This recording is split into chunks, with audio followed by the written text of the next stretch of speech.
Hi. So, real quick, I just wanted to show you something.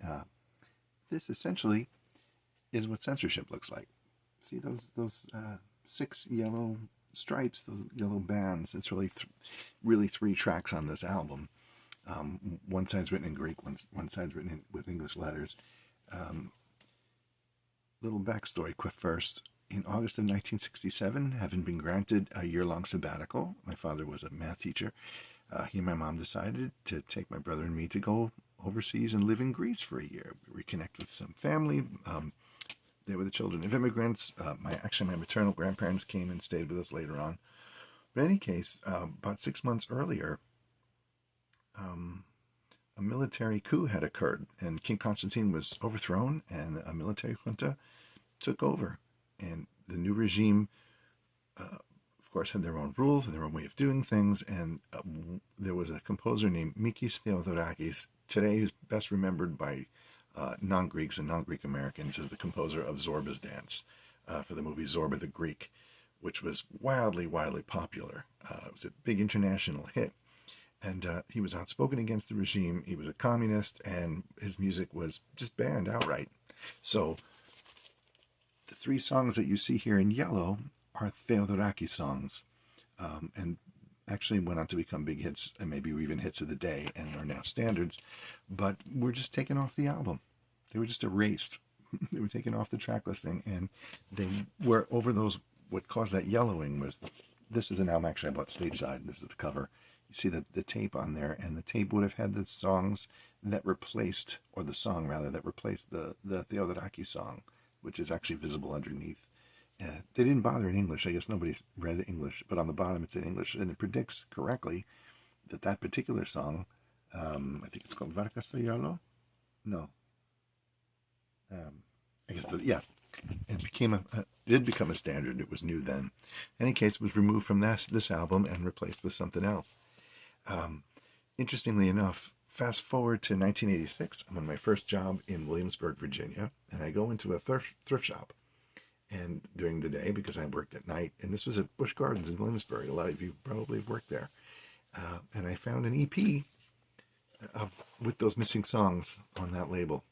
Interestingly enough, and by the way, this is an EP. This isn't the actual EP. I couldn't find it. I don't know if you can see in the light. There are two songs on each side of this 45 RPM record. EP stands for extended play. I don't know what it means in the streaming age, but people always say they release an EP. I guess they just mean 4 or 5 songs, I guess. I don't know. And interestingly enough, there was also a copy of this record. This is another record that my parents bought, or my dad bought when we were in Greece. And there's the track listing on the back. Nothing appears to be missing, but on the copy I bought in America were 2 or 3 Theodorakis songs that obviously are not on this copy. So, as instrumentalists, we wonder, well, how could these record bands or these recording bands, these composer bands affect us? Well, first of all, if one of us is the composer, that's the problem. But this album is an instrumental album, and if there are songs or there are pieces of music that you'd be interested in recording and performing, and that composer is banned, you ain't gonna play him, or you risk a fine or imprisonment or God knows what. Going back to Zorba's Dance, which, yeah, you know it. Every time anybody does anything about Greece, they use Zorba's Dance. And you know what? I'll put a link in the description to a YouTube video from the movie, and you'll recognize it immediately. The bouzouki players who were local in Greece had to tell tourists or anyone else who asked for it, no, we don't know it. We never heard of it. What is this? I'm sorry. And they wouldn't even say hum a few bars because they knew very well what it was. And by the way, in Greece, they would say, no, like that. Gosh, I still have the nightmare of the time on the cruise ship I worked, and one of our ports of call was in Piraeus, Piraeus is a port for Athens, and they had a little box in the daily, what they called the patter for passengers, and they had Greek words, and they had ne as the word for no, which actually is the word for yes. And I went and told the cruise director, but it was too late. So I don't know what happened. I didn't hear any crazy stories, so hopefully nobody tried to use their newfound vocabulary ashore. In any case, but back to the original topic, as woodwind players, we're not immune to any of this. Yeah. So we have to stay vigilant. We have to be careful. We have to not take any note that we play and when we practice for granted, because someday, if things don't go the right way, it can be taken from us. We won't allow that to happen, though. Let's rephrase that and say attempts can be made to take that from us. Yeah. As a footnote, when we were living in that year in Greece, my mother had a New Year's party and was unaware of the fact that she would have had to have registered a party of more than 4 or 5 people. Of course, we had family over. We had people that we had met on the ship, and people in the Greek American diaspora who were there. God knows, I was 3. I do remember this very well. The doorbell rang, and I was very excited because it was a party, and when you're 3, everything's exciting. And I answered the door, and there were 2 policemen there. Now, Greece, like a lot of Mediterranean countries, and people are very friendly. If you ever go, you'll see what I mean, and people will have no problem asking you the most personal of questions, by the way.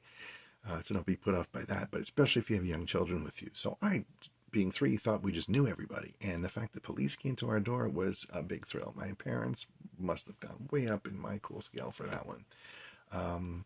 So anyway, my mother, though she was bilingual, obviously has a trace of an American accent, so they knew right away what was going on, and they just explained, yeah, you should have registered the party, and this is the rule, but, don't sweat it. You have to remember this is the same country where many years later my brother was driving a rental car and got a parking ticket, went to pay it, and they looked at him like he had 2 heads. But I digress. I had gotten a police car, a little Tonka truck for Christmas, and that cop wasn't going anywhere until I showed it to him, and he helped me play with it, which he did. So that kind of has a nice ending to it. But again, back to this. An instrumental album, right? Yeah. So this can affect us, so we have to be careful, and we have to stay vigilant and take not a single note for granted.